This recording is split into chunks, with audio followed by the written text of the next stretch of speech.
ನಮಸ್ಕಾರ ವೀಕ್ಷಕರೇ, ಆರ್ ನ್ಯೂಸ್ಗೆ ಸ್ವಾಗತ. ನಾನು ಪರ್ವೇಜ್ ಪನಿಬತ್.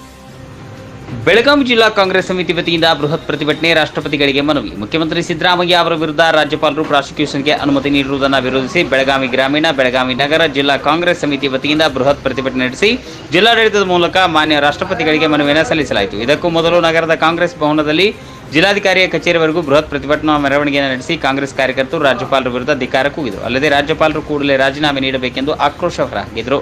ಮುಖ್ಯಮಂತ್ರಿ ಸಿದ್ದರಾಮಯ್ಯ ವಿರುದ್ಧ ಷಡ್ಯಂತ್ರ ಮಾಡಲಾಗಿದೆ, ಸಿಎಂ ವಿರುದ್ಧ ಸುಳ್ಳು ಆರೋಪ, ತನಿಖೆಗೆ ಆದೇಶ ನೀಡಲಾಗಿದೆ ಎಂದು ಪ್ರತಿಭಟನೆ ನಡೆಸಿದ ಕೈ ಕಾರ್ಯಕರ್ತರು ರಾಜ್ಯಪಾಲರು, ಬಿಜೆಪಿ ನಾಯಕರ ವಿರುದ್ಧ ಘೋಷಣೆಯನ್ನು ಕೂಗಿ ಆಕ್ರೋಶ ವ್ಯಕ್ತಪಡಿಸಿದರು. ಅಲ್ಲದೆ ಈ ಪ್ರಕರಣದಲ್ಲಿ ಸಿದ್ದರಾಮಯ್ಯ ಅವರಿಗೆ ಗೆಲುವಾಗಲಿದ್ದು ರಾಜ್ಯಪಾಲರಿಗೆ ಮುಖಭಂಗ ನಿಶ್ಚಿತ ಎಂದು ಘೋಷಣೆ ಕೂಗಿದರು. ಈ ಸಂದರ್ಭದಲ್ಲಿ ಶಾಸಕ ರಾಜು ಶೇಟ್, ವಿಧಾನ ಪರಿಷತ್ನ ಸದಸ್ಯ ಚಂದ್ರರಾಜ್ ಹಟ್ಟಿಹೊಳಿ, ಜಿಲ್ಲಾ ಪ್ರಧಾನ ಕಾರ್ಯದರ್ಶಿ ಪ್ರದೀಪ್ ಎಂಜೆ, ಮಹಾನಗರ ಪಾಲಿಕೆ ಸದಸ್ಯ ಅಜಿಂ ಪಟ್ಟೇದಾರ್, ಮೃಣಾಲ್ ಹೆಬ್ಬಾಳ್ಕರ್, ರಾಜಾ ಸಲೀಂ, ಅರವಿಂದ್ ಕಾರ್ಚಿ, ಮಲ್ಲೇಶ್ ಚೌಗ್ಲೆ ಸೇರಿದಂತೆ ಸಾವಿರಾರು ಜಿಲ್ಲೆಯ ಕಾಂಗ್ರೆಸ್ ಕಾರ್ಯಕರ್ತರು ಉಪಸ್ಥಿತರಿದ್ದರು. ಕುಮಾರಸ್ವಾಮಿ ಅವರ ಪಕ್ಷದ ಕುಮ್ಮಕ್ಕ ಕೂಡ ಇದೆ. ಅವರಿಗೆ ನಾನು ನೇರವಾಗಿ ಹೇಳಲಿಕ್ಕೆ ಬಯಸ್ತೇನೆ, ಈ ಕೆಲಸವನ್ನು ನೀವು ಕೂಡಲೇ ಕೈ ಬಿಡದಿದ್ರೆ ಕರ್ನಾಟಕ ರಾಜ್ಯದಲ್ಲಿ ಒಂದು ದೊಡ್ಡ ರೂಪದಲ್ಲಿ ಒಂದು ಚಳುವಳಿಯೇ ಪ್ರಾರಂಭವಾಗುತ್ತದೆ. ನಿಮ್ಮೆಲ್ಲರ ರಾಜಕೀಯ ಜೀವನವನ್ನ ಜನರು ಮುಗಿಸ್ತಾರೆ ಅಂತ ಈ ಸಂದರ್ಭದಲ್ಲಿ ಹೇಳಿಕ್ಕೆ ಬಯಸ್ತೇನೆ. ಈ ಕೆಲಸವನ್ನು ತಾವು ಕೂಡಲೇ ಕೈ ಬಿಡಬೇಕು. ಅವಮಾನ ಮಾಡ್ತಾ ಇದ್ದಾರೆ ಕಾಂಗ್ರೆಸ್ನವರು ಅಂತ ಹೇಳ್ತಾರೆ. ನಾವು ಯಾವುದೇ ಸಂದರ್ಭದಲ್ಲಿ ನಾವು ರಾಜ್ಯಪಾಲರಿಗೆ ಅವಮಾನ ಮಾಡಿಲ್ಲ.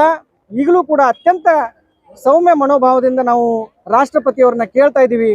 ಯಾಕಪ್ಪ ಅಂತಂದ್ರೆ ರಾಜ್ಯಪಾಲರು ತಮ್ಮ ಕುರ್ಚಿ ಮೇಲೆ ಕೂತ್ಕೊಂಡು ಪಾರದರ್ಶಕವಾಗಿ ಆಡಳಿತ ನೀಡ್ತಾ ಇಲ್ಲ. ಅವರು ಕೇಂದ್ರ ಬಿಜೆಪಿ ನಾಯಕರು ಅಮಿತ್ ಶಾ ಹಾಗೂ ಮೋದಿ ಅವರ ಒಂದು ಕೈಗೊಂಬೆಯಾಗಿ ಅವರು ಕೆಲಸ ಮಾಡ್ತಾ ಇದ್ದಾರೆ. ಅದಕ್ಕೆ ಅವರನ್ನ ರಾಷ್ಟ್ರಪತಿಗಳು ವಜಾ ಮಾಡಿ ಸಿದ್ದರಾಮಯ್ಯನವರು ಇವತ್ತು ಎಲ್ಲ ಪ್ರವಾಸವನ್ನು ಮೊಟಕುಗೊಳಿಸಿದ್ದಾರೆ. ಶಾಸಕಾಂಗ ಪಕ್ಷದ ಸಭೆ ಕರೆದಿದ್ದಾರೆ. ಮುಖ್ಯಮಂತ್ರಿ ಬದಲಾವಣೆ ಏನಾದರೂ ಆಗುತ್ತಾ ಅಂತ? ಯಾವುದೇ ಕಾರಣದಲ್ಲಿ ನಮ್ಮ ಪಕ್ಷದಲ್ಲಿ ಮುಖ್ಯಮಂತ್ರಿ ಬದಲಾವಣೆಯ ಚರ್ಚೆನೇ ಇಲ್ಲ. ನಮ್ಮ ನಾಯಕರು ಸಿದ್ದರಾಮಯ್ಯ ಸಾಹೇಬರು ಮುಖ್ಯಮಂತ್ರಿಯಾಗಿ ಅವರೇ ಮುಂದೆ ಬರೀತಾರಂತೆ ಸಂದರ್ಭದಲ್ಲಿ ಹೇಳಿಕೆ ಬಯಸ್ತಾರೆ.